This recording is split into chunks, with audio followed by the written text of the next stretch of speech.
guard.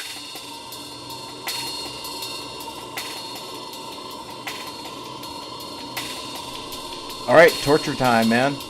I'm Jimmy. I like that torture time.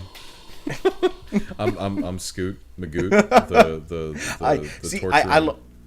I'm trying to switch things up, a little bit, just because I don't know, like I sort of see what Fantano does, just like like the tofutano, barktany barktano. I want to do something different. It's just funny because like that's not something you'd expect to hear. Like welcome to torture time. It's not something you'd expect torture time. Oh, I was thinking about right before we started of taking that. Remember at the end of Cream, how they're talking about all the torture stuff in the Wu-Tang Clan. They talk about like all the things that they do to people. Yes. Yeah. It starts with it's like torture time, motherfucker. Like I almost want to just sample that at the beginning and just be like, okay, there we go. That's one of my favorite moments in like any hip hop album ever. Yeah. It's just so Keep feeding you and feeding you and feeding you. Okay. So that large aside. Yeah, I was gonna say that has a lot to do with what we're talking about today. But we are not talking about Wu-Tang Clan. Hey! The Dillinger Escape Plan. Their music is random and it has a lot of different parts, like this episode. It is. I mean, you could also say that since we're named after like a Zorn project too, we're pretty random and cut up and stuff Mike like Patton, that. 6 degrees of Mike Patton. Yeah, well, you know what? That is weird to think about. No, but yeah, especially okay. We'll get to that later. But anyway. Yeah, well, I'm just gonna say so. Yeah. So today we're just we've been meaning to do this for a couple months now because the Dillinger Escape Plan is one of probably my favorite. Yeah, definitely my favorite metal band without a doubt. I think we're both pretty big fans of them. I was really. It really hurt when they announced that they were going to be disbanding after Dissociation year before. Mm-hmm. Wow, to think that was that far away. And so they actually just had their last show, I think like January 29th or something like that, in Brooklyn. And that's going to be it for them. I mean, who knows? I know, because like everybody says, oh yeah, we're going to be broken up forever. But it's like, dude, if Queen can tour while Freddie Mercury is just 6 feet under, like anything is possible. I think the main reason I don't believe it is just they're so like almost addicted to touring, and they just like. I mean, maybe they're moving. I mean, but they've had side projects throughout. So I mean, maybe they really are broken up. But as we've seen in the metal community, reunions are not uncommon at all. Yeah, I think when I do like their philosophy of going out on top. Yeah, in a way, like I definitely rather have them. Yeah, it's cool to see a band aware of that, because I think there's so many really great acts in music in general that end up breaking up and then coming back and releasing something that's just really disappointing. I could think of many metal examples where even though it's unfair to compare one band to how they were 20 years ago or what have you, but there's still like if they were musically capable of this, you would think that you could still find that that spark and pursue it. I mean, it's obviously going to take different forms, but it would still be there. But nonetheless, I'm not of the mindset. I think some people, like a good example is Black Flag's "What the," which I have no desire to listen to it. Yeah, and I know some people will say when a band releases a really bad, Morbid Angel. With Elude, whatever the fuck, and then Metallica, Lulu, and then Saint Anger or whatever. Some people say that it sullies their legacy. I don't think that's true. Like are Metallica's big four albums going to be like worse because they released Saint Anger? But I mean, I at the same time, if somebody releases like a really bad album, like Lulu, I mean, like Lulu is like so legendary for being horrible. Legendary. Yeah, like it's infamous. I feel like I mean, like I tend to agree with you because I mean it's like just turn on Master of Puppets if you don't like this. Yeah, exactly. But I think if anything, it'll just like let's say down the line, Dillinger reunite and make kind of either a mediocre or a bad album. I mean, it's not going to discredit everything they've accomplished up to that point, but it will. I mean, it definitely does. Affect how you perceive them in the future, whether or not either people write them off or they end up thinking with Metallica that the follow-up to Lulu was maybe better than they would have thought it was if it was released on its own. Who knows? Yeah. But anyway, I mean, as of right now, like I said, and Jimmy would speak more to, is they really are leaving behind a really interesting legacy that is very it's when you look at it in the context of where they stand in metal, it's a little unique, it's a little bizarre, because I feel like they're one of those bands, and it's not not too common in metal because of how it fits into the modern music landscape and how people perceive it.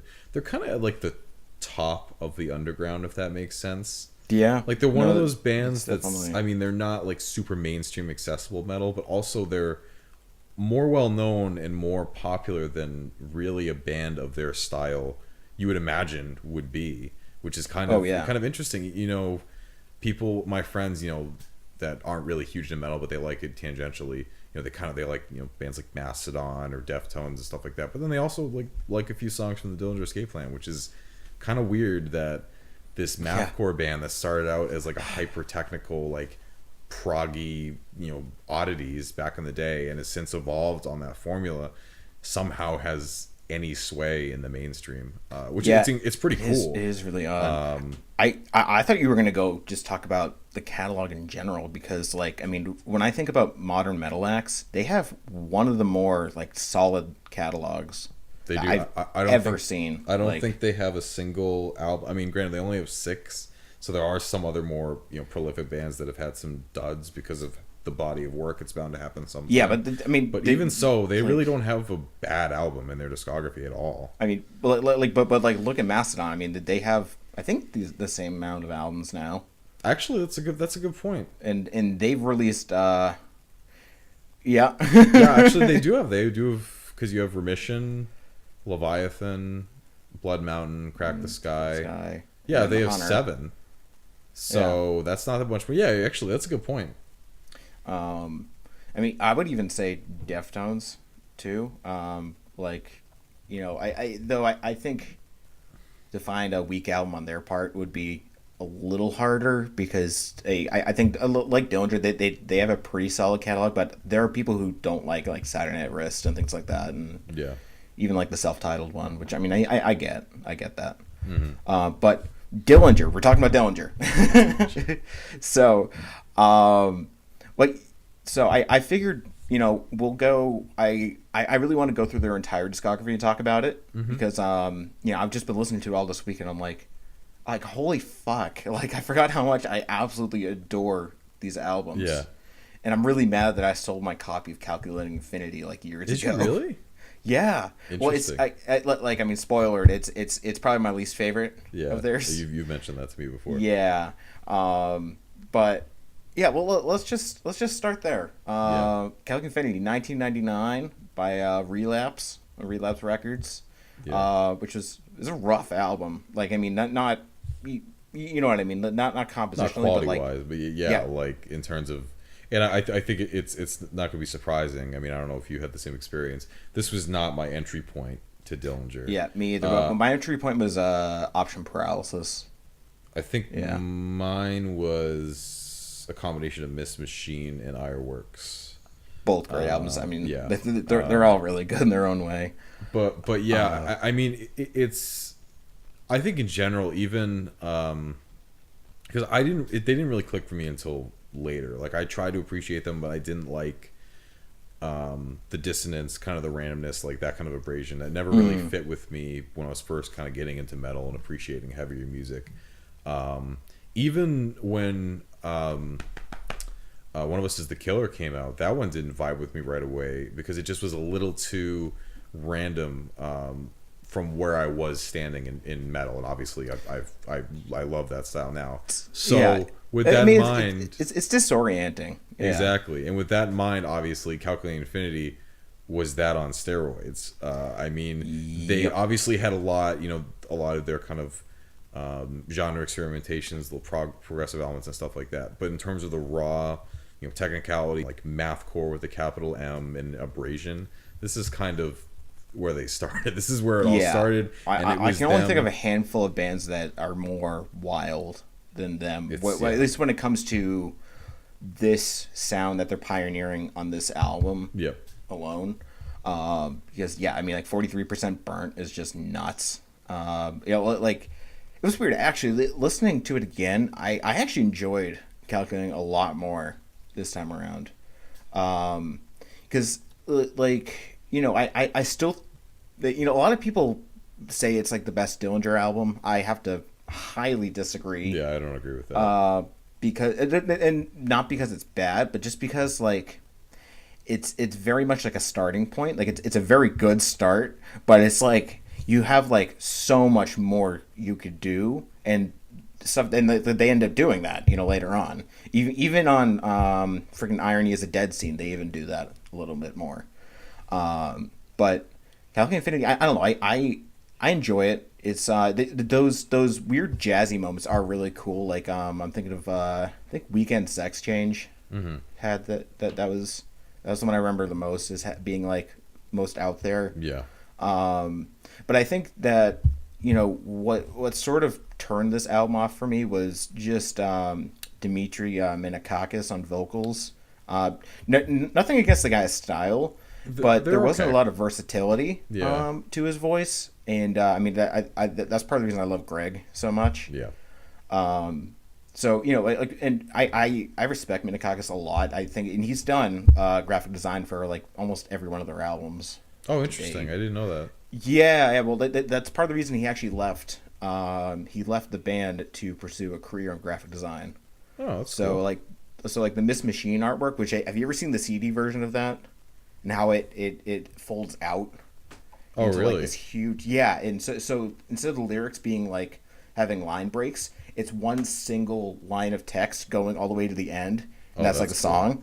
Yeah, it's a really cool design that he did. I'm pretty sure he did Ironworks too. Yeah, he did a lot of really cool ones for but nonetheless, it's a Calculating Infinity is a cool album. I definitely enjoyed it more this time around. It's nice if you want something more like less. It's sort of tough because I want to say less avant-garde, but it's very experimental in its composition. I mean, you don't see you don't see a lot of bands experimenting with as many different time signatures and modes and things like that as Dillinger does on a regular basis. Yeah. But I think their sound is pretty one-dimensional on Calculating at the same time.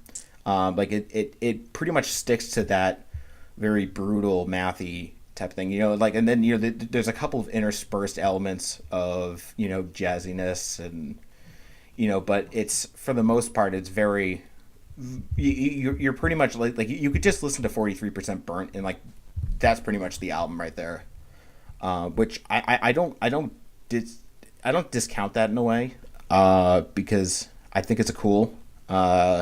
I think it's a cool sound, but it's I think just compared to what they do after it, it's very much like it's sort of like I think it's like how some people would compare like Kid A or not Kid A, the Bends to the rest of like the Radiohead catalog. That it's like you can see them going places, but they don't totally go there until like one of those computer. Kind of to your point. What you're saying is that.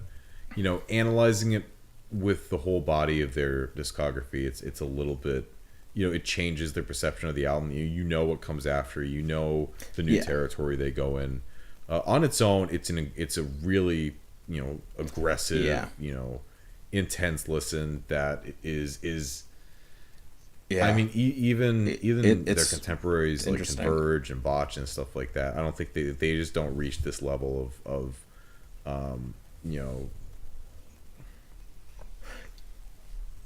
I honestly I think a lot of people like to put Dillinger and Converge side by side, or at least in some comparison, I really don't think that that's an apt comparison at all, because I think they take like the heart of hardcore and they for sure. Different directions. I think of the kind of the famous mathcore bands, Converge is the least mathy. I can see why people lump them in, but they're definitely on the edge. They're much more towards Metallica core, metalcore. But even like Botch, who truly is much more of a mathcore band. I mean Dillinger even goes beyond Botch them. Is a better comparison. But I think Radiohead's a great example where I'm sure at the time, for mainstream audiences, the Bends was pretty crazy. But then you got OK Computer, and then Kid A, where for people, mainstream listeners and whatnot, now you look at it and say, all the bands, you can say this is kind of where they started. This is where they started to get a little weirder versus, Pablo Honey and album like that. And I think it's the same thing with Dylan. This is a great abrasive listen. And I guess if that's the side of the, not to say they got less abrasive or like,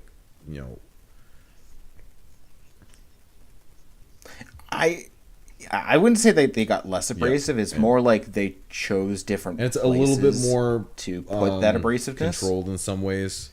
Like I don't think they really freak out as much as they do on Calculating Infinity. Well, that's sort of the irony of it, is that you listen to Calculating Infinity and like it sounds completely wild, but in reality there's so much musically going on in that, like they're just the time signatures alone, like they that stuff had to be written so intricately that it's just like it's really like it's so not wild in a way. It's so composed that it comes off as just batshit insane to us. Like I remember watching this video about this guy talking about Trout Mask Replica, and he's like he's actually a composer, and so he has this really good YouTube channel that he deconstructs a lot of songs, and he deconstructed Frownland, the first track of Trout Mask, and he was going over how like there are like all like, so there's like guitar, drums, bass, like so like the guitars are like at like some different time signature, and the drums are at a completely different one, and it's like, so it doesn't sound like it adds up, but when you look at it on paper it actually does. It's really interesting. Like all that to say is, it's a cool album to listen to. I still don't think it's their best, but I think for its time it was like a groundbreaking album. Maybe not. Didn't We Are the Romans come out like before? I'm pretty sure they came out maybe a year apart or something, because We Are the Romans came out in the late 90s. As did Calculating Infinity. Yeah. I think they might have come out the same year. I'm checking it now. Well, like in either case, I think 1999. So yeah, same time zone. Which and this was Botch's second album tells too. Me yes, that they. This is the album that they were remembered by. But yep, so, they released American Nervoso in the late 90s. Yeah. Which I think it's also worth mentioning that there are a couple EPs before Calculating Infinity. There's the self-titled Dillinger Escape Plan EP, which was really the members. So the band used to be called Arcane, and they were sort of like a punk trio. So mostly people usually consider that self-titled Dillinger Escape Plan EP to be their like an Arcane album as opposed to like a Dillinger album. And then there's, I'm pretty sure, Under the Running Board, an EP that came out before Calculating.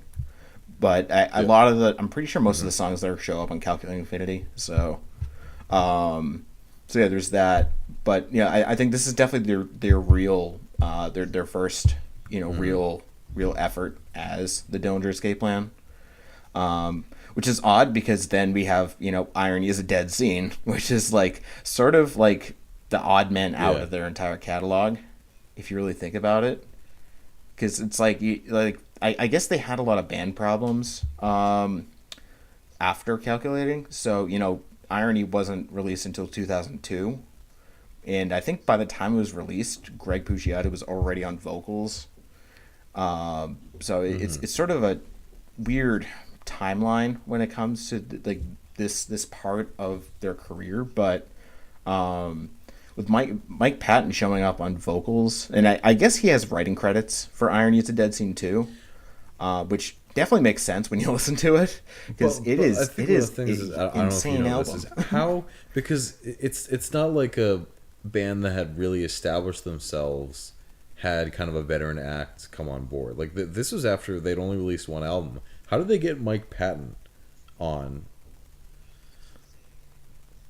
I would say that you tour around with a bunch of different people. I think during that time and during having to like each album cycle, you have to sort of do these things like to like network in a way. So I'm assuming that Mike Patton probably got a hold of it, of Calculating Infinity, or maybe even something before that, and really liked it, or they could have met on tour at some point. But I honestly, it really doesn't. I'm really not surprised about it in a way, as strange as that is, because like, I mean, if Mike Patton can hook up with a guy like Zorn, I feel like I mean, we're talking about a singer also whose latest solo effort is literally a double album of Italian pop songs. So, like, to put Mike Patton into a corner is to break Mike Patton altogether. Yeah, there we go. I do wonder what had them come together, but in a way it doesn't really surprise me, because I think they have, I wouldn't say that they have a similar sound, but I think they, Calculating Infinity, you could hear them reaching out into more experimental places, and I think Patton was sort of trying to do the same thing around that time, because if I'm right, Angel Dust by Faith No More came out like a couple years before that, I want to say. And while that isn't like as experimental as Patton can get, it was still very much an album that really tried people's capacities of listening to music. So I think I feel like that it's sort of like how you remember that story about how Full of Hell and Merzbow met, or like sort of met. That like it was like because of like that one of the t-shirts they used was like the cover from Pulse Demon.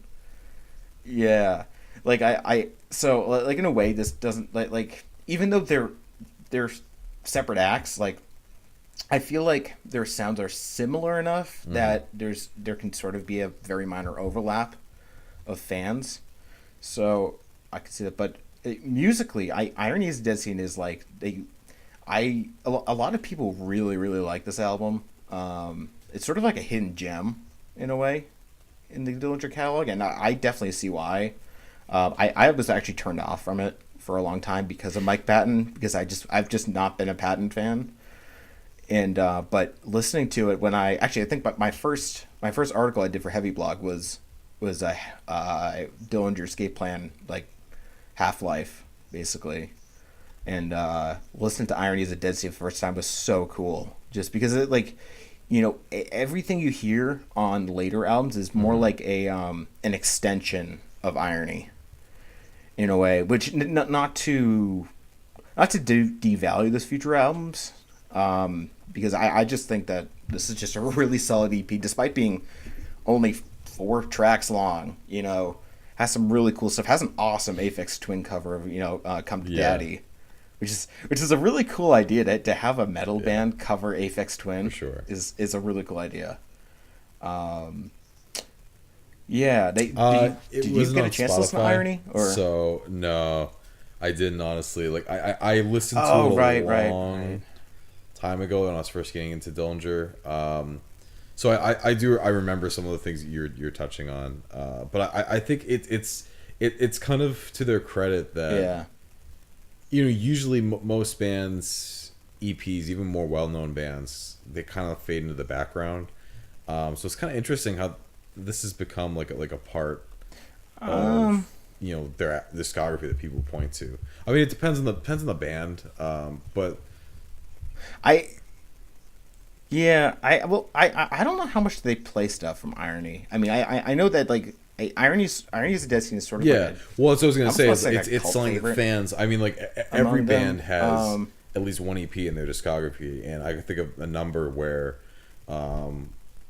they've released an EP where most fans don't even like. It's not even discussed. Like it's not something. I mean, like some people will be like, "Oh yeah, that happened," but this is actually something that Dillinger fans will specifically like reference.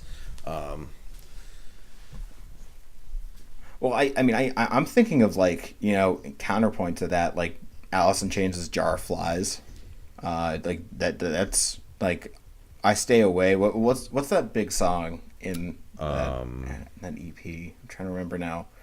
I Rotten Apple's a really good song, but that's just one of my personal favorites. But there's some really like solid tracks that Alice in Chains fans really like. It's not unheard of for sure. So I mean, like it's not unheard of to have. Yeah, but I think, I think in this genre of music it is a little odd because you don't really see a lot of metal bands coming out with serious EPs, at least not regularly. Like when they do, it's an odd thing. Like sort of like how Down was doing that for like last couple of years, that they were it's I mean it's primarily a something like that. I mean, I guess placeholder is the word I'd use. I mean, in some ways it's where you have ideas you want to get out there, but you don't have enough for an album, or you just want to get them out and you don't want to wait. It kind of holds a different place. And then a lot of times when bands release EPs, they'll they'll add a cover on, or there'll be like a demo of an older track, or like a live version or whatever. I mean, EP comes in all different type, ways, shapes, and forms, which is maybe why. I mean, usually if it's like a true proper EP, maybe you'll get like 4 original songs, depending. Yeah, exactly. I mean, that's pretty much what you get here. You get 3, which my god, that fucking Come to Daddy cover is so good. I really what the funny thing is, like, it's really not much different from the actual song, but it has just enough Dillinger in it that it's like like it's definitely cool to see Mike Patton like just really stretch out his vocals a lot, but so from there 2004 comes Miss Machine, which is Greg Puciato's first album as the lead vocalist of Dillinger, and definitely a cool album. I mean I love Greg. Like, he's one of my favorite singers of metal, just because I love how versatile he is, but also how willing to like I like how rubbery sort of his voice is, that he's able to do these really, really high, delicate vocals, but then just go off the fucking edge and just like do some shit that you just would not expect. Like when I was listening to Dissociation last night, off of Limerent Death, like the vocals at the end of that really, are like really cool, are insane. But Miss Machine though, I think I think you can sort of hear their apprehension a little bit in Miss Machine still. It's definitely moved on. It's moved up from Calculating Infinity, probably because of Iron Needs a Dead Scene, and so you have tracks that really start to play with the foundations of the genre that they're playing around with, like Setting Fire to Sleeping Giants, Unretrified, what was it, Clutch Tongs? I'm trying to remember what that song's called, and then like We Are the Storm. They're all very odd, sort of almost like they're interludes, but they almost feel like that because they're just so out of place in a sense. But there's still like that Calculating Infinity feel there. Yep. Especially in like the first couple songs, like like Sunshine the Werewolf, and I think my biggest complaint with Miss Machine really is the production. Still a little bit of ways to go. Well, it's not that it's a little. It's just like a tad too rough for me. It's funny because they had like the same producer, I think, for almost their entire discography. But to have like for some reason, Miss Machine is just sort of odd when it comes to like its production. That it's, I think it's one of those things that they're trying to they're slowly evolving. Yeah, and I think that's just part of that evolution. Because so much changed for one. At that point, they got a new singer, like you said. There was a bit of turmoil they had to kind of iron out before they got to their next full length. They're kind of toying with ideas that they had started to introduced on their debut, but we're still kind of and then touching on irony as well. But they're trying to fully flesh out. I mean, there's a lot going on. Personally, I think that Ironworks is basically Miss Machine except better. At least that's just my opinion. And it's let's just move Miss to Machine. Obviously, Ironworks if you want. Then I think if you follow the band at all, the history that when they were asking for new vocalists,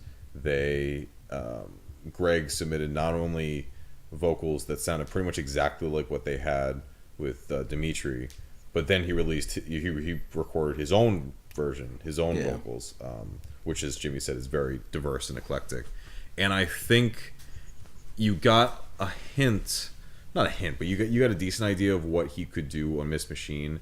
But then when you get to Ironworks, I think Ironworks is probably my favorite Dillinger album. There's an album later that's either a close second or a close tie. No, we'll get that Option Paralysis. Yeah. Okay. Yeah.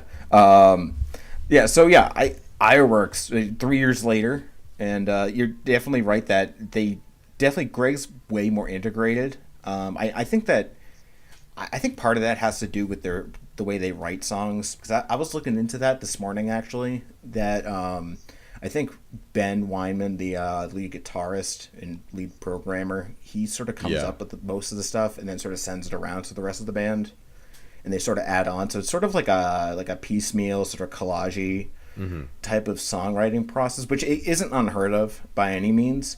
But I think when you have someone that new to the band like Greg was, that I think there could be some apprehension in how much control you want someone to have on that. So I think maybe that's the reason we have Miss Machine. But I think by Ironworks, Greg's so much more integrated in the band, and they're really starting to explore what they can do with this sound. And so you have all these really odd songs like "Sick on Sunday" and obviously "Black Bubblegum," and "Dead as History." I'm trying to think. Milk Lizard, obviously. The horns on Milk Lizard are so cool. Does it ever remind you of? I can see that. Batman that's theme funny. Song? The old Adam West Batman theme song. Yeah. I would love to see the Batman movie where that's the theme song though. like Gary Busey as Bruce Wayne. God. But yeah, Ironworks is definitely one of my favorites. I'm really not sure. I think it's either between Option Paralysis and Ironworks for me, as my favorite, because I always waver between the two, because like Ironworks is really soft, that's completely the wrong word to use when talking about Dillinger, because I think just listen to Fix Your Face. Is a bit more mellow. It's probably the most mellow, arguably the most mellow in their discography. Maybe Dissociation has some more. It's hard to find the right word to say, because obviously they're not like a chill band, but I think when it comes to these almost moments like that they ballads, aren't, like when they do kind of like a ballady song. Yeah, almost. I would say that option paralysis Yeah. might be like the biggest extent, like the biggest experimentation in that direction. But I mean, Yeah. we could argue about this till like the dogs come home. I think with Ironworks though, like yeah, there's I think it's more like the chords that they use to structure some of those softer songs are what Mm-hmm. sometimes throw me for a loop a little bit. Like parts of like Dead is History and like things like that.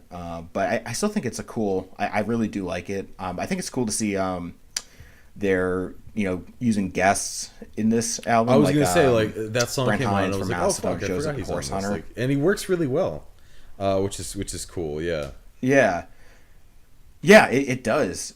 Yeah, and Yeah. Dimitri, the original singer, actually shows up on parts of "Fix Your Face" as well. But Mm-hmm. I think he shows up as backing vocals, if I remember right.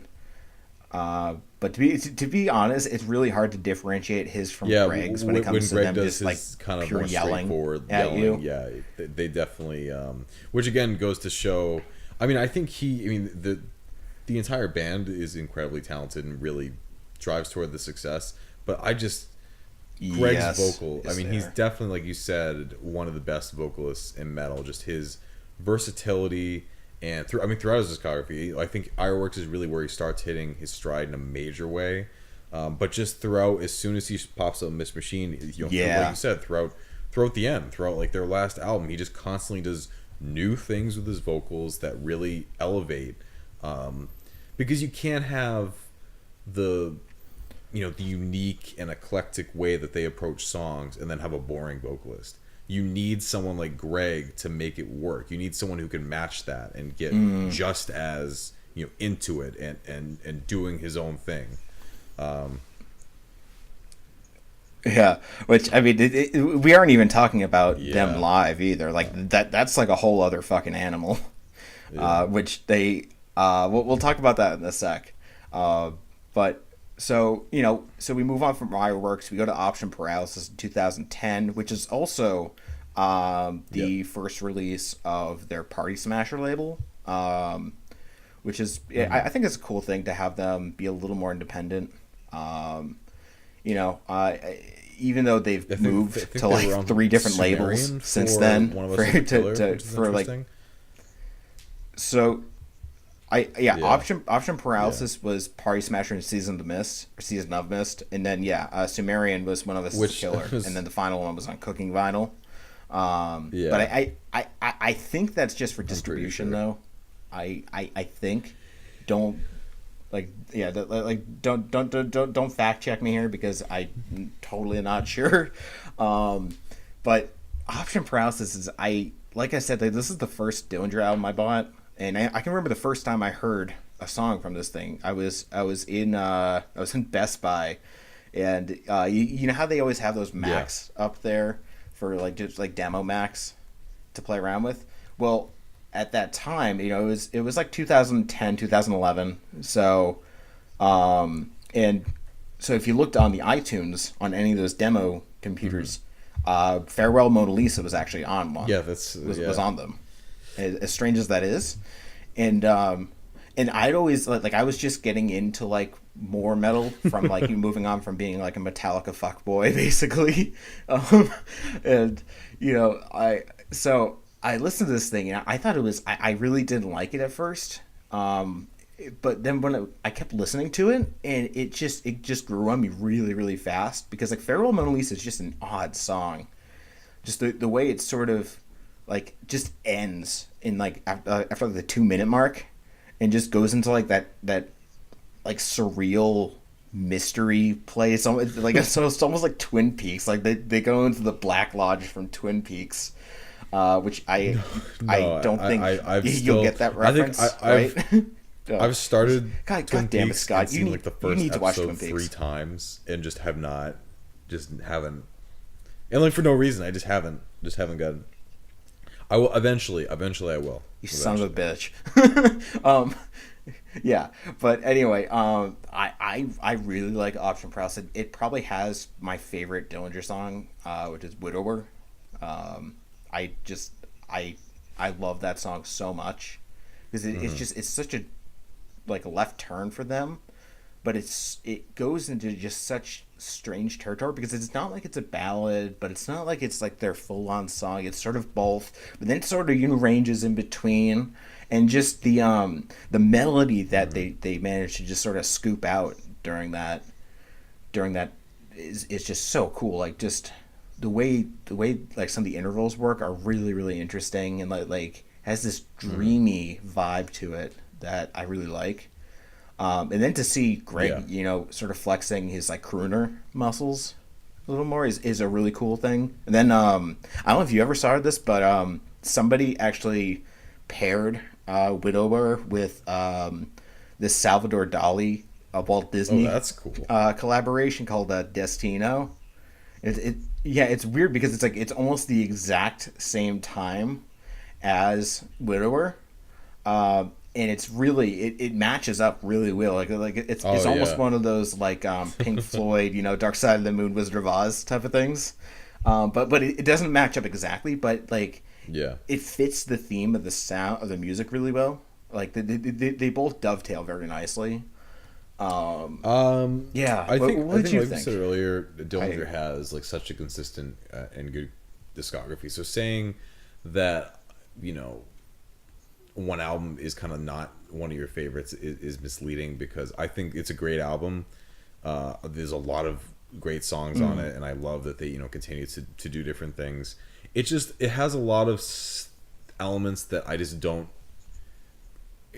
don't go to Dillinger for necessarily. Like I said, it's a little bit more of a mellower album for them, at least relatively, and I like it. It's just that's not my favorite part of Dillinger's sound. So I think that's what keeps it from being one of my favorites, is that like it just it does a lot of things well. Like the ballads are really nice. I think that we keep saying ballads because that's like probably the best word to use. But again, it's nice to hear Greg really doing different things with his voice. Like he actually has an interesting singing voice. It's very very unique, as with all the other types of vocalizations he'll do. I think just the fact there are a bit more of those tracks just keeps it from being one of my favorites. But it's still great, and it's interesting that now they're entering kind of the latter half of their career. They've been around for several years, and at this point they're have really established themselves as I think with Option Paralysis. At this, by the time Option Paralysis came out, decade old now. So.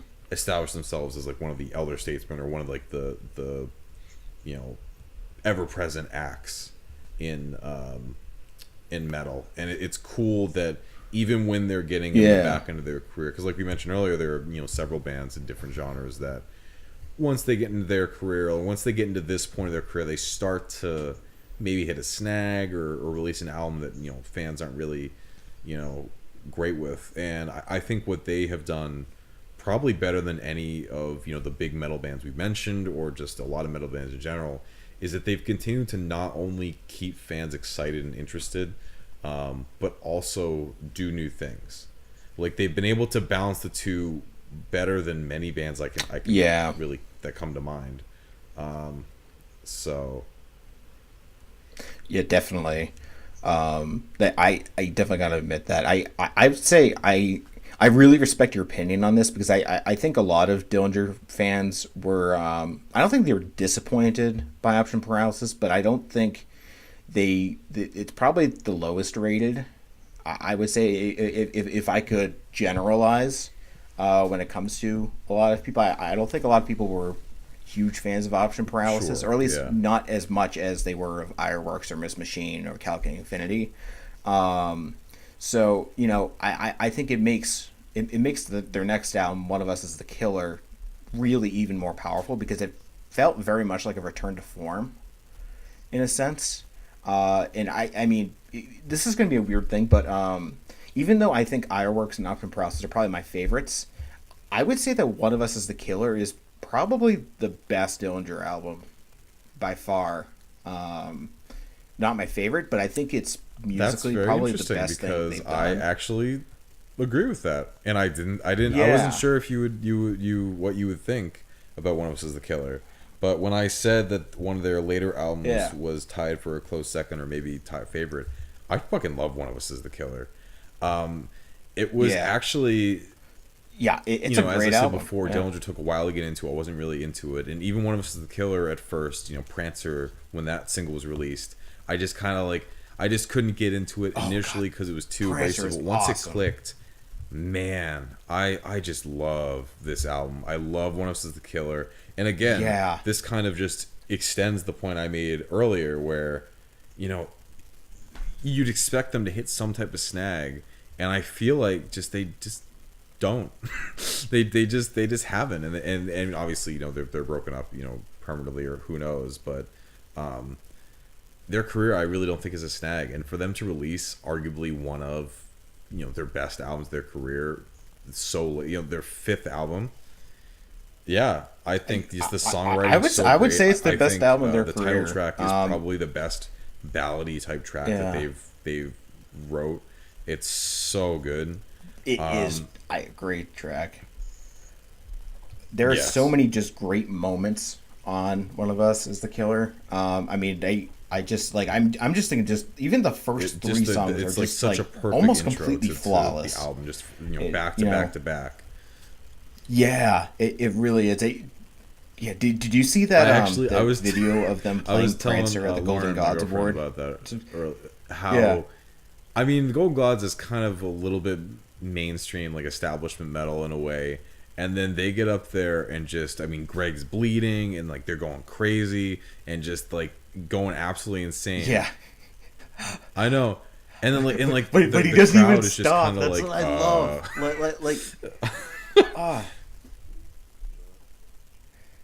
Yeah, just like I feel like any other musician would have just been like, "Fuck, guys, I'm bleeding. I need to get out of here." I mean, because I feel like that's something Morrissey would do. He would just be like a total punk ass about it. They're completely different musicians, so it's really not fair to put them in the same cage match here. But but just to be able to get hit in the forehead with someone's guitar at pretty hard speed, man. Be bleeding, just bleeding down your face, and still finishing the fucking song like a pro. That is so admirable in my book. Yeah, but then just musically on this album, I think just Prancer, the way Prancer's structured, I found to be really interesting. But then when I Lost My Bet, it just takes that up a notch, even more. He takes that to 11, to make that, Spinal Tap reference. I think Billy Reimer's on drums in this one, so he actually joined in 2009 for Option Paralysis. But you really get to hear him go here, especially on When I Lost My Bet, because it starts off with that really odd drum beat. And actually, there's actually drum cam footage of him playing it, and it is one of the most insane things I've ever seen. Just to the man's an octopus. He's a fucking octopus. He's like a punk version of Neil Peart. It's awesome. Yeah, and the video for When I Lost My Bet is really creepy too. But yeah, I really do like this album a lot. I still would count Ironworks and Option Process as my personal favorites, but I would say on a more objective level, if we can even say that, this is probably their absolute best album. Probably I don't know how accessible it is. I mean, I don't know. I don't even know which album. I guess this is probably the most accessible. Maybe Option Paralysis. I don't know.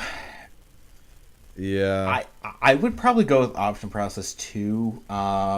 Just because Feral Mona Lisa sort of has sort of, it's almost like a smorgasbord of what Dillinger can do in just one track. And the aggressive parts get aggressive, but it never gets so aggressive that you're okay, I can't take this. I would say that, but yeah, they even though it's One of Us Is the Killer is probably a tougher album in a way. I still think it's just goddamn amazing. Especially there are some like I love this band, but I have to admit there are some parts of their songs where like you're like, oh yeah, that's Dillinger doing Dillinger. That like they do that like oh well what is it like odd time signatures, and just like that sort of same riff sort of that they do, and like Greg has that same phrasing over that they do a lot for verses a lot, and I believe me, I like it, but you can sort of you can still hear it throughout everything, so it's really not like it can be a little disappointing in a way, but the way they play with that in this album is really cool, especially the track. It's CH 375 268 like blah blah blah blah blah. It's like they go. I want to say that they use like a 13/7 like time signature or something stupid like that. So it doesn't even sound right to the ear, and like you have to almost do like a double take with it, but it works really well. So I was like, I've probably listened to this album. It's definitely for me, maybe more than any other album of theirs. Maybe Option Paralysis, maybe a little more, but I just like One of Us is the Killer came out at a time that I was actually able to afford music, and so this was one of the things that I just like full on that was like one of my like, it wasn't even one of those oh I just have to find the records, or like I actively pursued it. So I think it got played a lot for me. But then we go to 2016. Dissociation. And final album, they Dissociation, indicated it was the last album when they announced it, I believe, which is kind of interesting. It changes the dynamic a little bit. To go into an album knowing it's a band's last. I mean, like for example, obviously, it does in a way. Dying, but listening to Black Star before we knew Bowie died, and then after, two very different experiences, and then there are albums bands release where then they break up after, or like whatever happens. I don't it didn't change it a lot, but still, I mean, longtime fans went into this. I mean, maybe people's expectations were raised exponentially because they know like this is quote unquote it, at least for now. I honestly didn't. I didn't find, my expectations being raised from it. I was just more disheartened from it because, I always felt that they were just such a solid band, and I felt like that they were such good songwriters and that they had really good relations with each other. That it was very much a shock to see them wanting to disband. Yeah, I mean, I can totally understand why, and like I said at the beginning, I really like which how is fair. They like that mentality of going out on top. I think it's a very mature move to take, as opposed to trying to rehash the same thing for a decade more. But to be fair, they're such good songwriters that I feel like they wouldn't do that. Worse, they would release an album that was just kind of okay. I can't see them releasing like a truly bad album. By any means.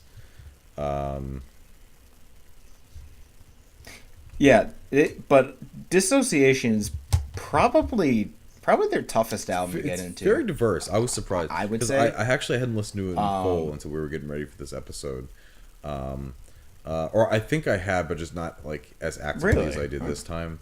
I think I just had more head in the background. Was this time I actually focused on it, and there was a lot of diversity on this. Like, there's a lot of moments where I was actually surprised.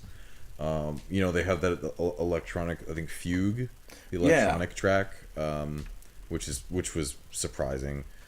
Even I had on with my girlfriend, and she was like, "Is this a different album?" I was like, "Nope, it's the same one." And then there's I forget the track, but there's actual like spoken word. It sounds like Slint, like it sounds like older math rock, post rock, and it's just kind of like interesting. And it just goes to show Greg is able to do spoken word and kind of meld with what they were doing. And then obviously there's orchestral arrangements towards the end of the album. So there's really a lot of different elements they brought into the fold, which was very interesting to kind of go into the album and be surprised. Because I mean, you kind of expect to get something new with a new Dillinger album, but even then it was like, wow, I didn't even expect this. Yeah, yeah. I've heard, it took me a while to warm up to Limerent Death, the first track. And it's still like I'll still listen to it and be like, oh yeah, but especially I really do Greg's enjoy it now. It's like such a cool moment.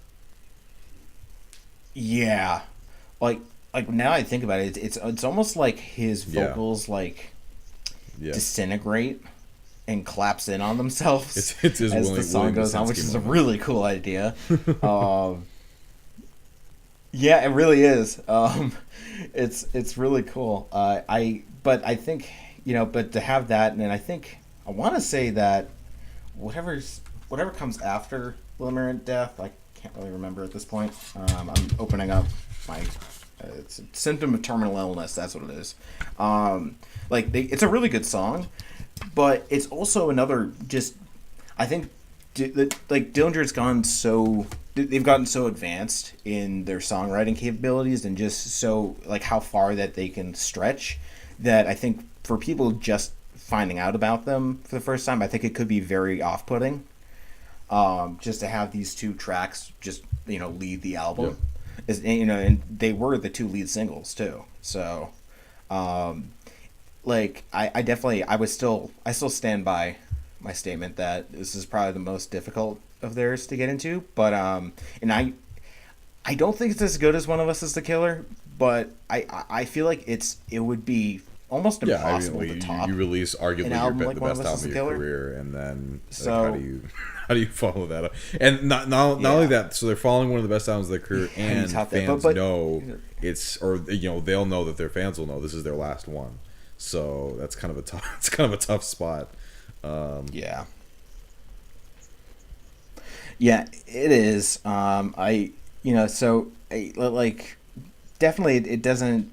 I think when it comes to their entire discography, I think it's still a very, very solid effort. I think it's definitely. I think there's, I don't even know if I could rank them honestly, because they Miss Machine, Dissociation, and One of Us Is the Killer sort of all take up the second tier for me. So it's really unfair to try to rank them, because I think that they're all really good in their own way. Yeah, exactly. Because they all do something just a little bit different from each other, and it's not like it's huge. It's not I think really the only monumental difference would be maybe Ironworks, just because you just it's so those moody parts are just very much a surprise, but everything's just a little different in each album. I really like that. I think that's what makes a great band, is that they're able to push forward, exactly, still have but still keep the core of their sound somewhat similar, but then also being able to sort of play around with that core sound, which is really difficult to do, and minute ways. They've consistently done it very well, which is it is one of the things that will again, we keep saying for now, because who knows what happens. People's mind change, but it's really one of the things that define their career, is the fact, for me at least, is the fact that you're getting a Dillinger album every time, but it's something different, it's something unique, and you can go to each one for something special. Definitely. I mean, we've talked about this before, how we have memories about when we listen to certain albums and certain songs, and that's always been the way it has with me, especially with Dillinger, because I've loved their stuff so much and listened to it so much over the years. So it's definitely a little sad to think that we're probably not going to hear a new album from them anytime soon, if ever. Again, I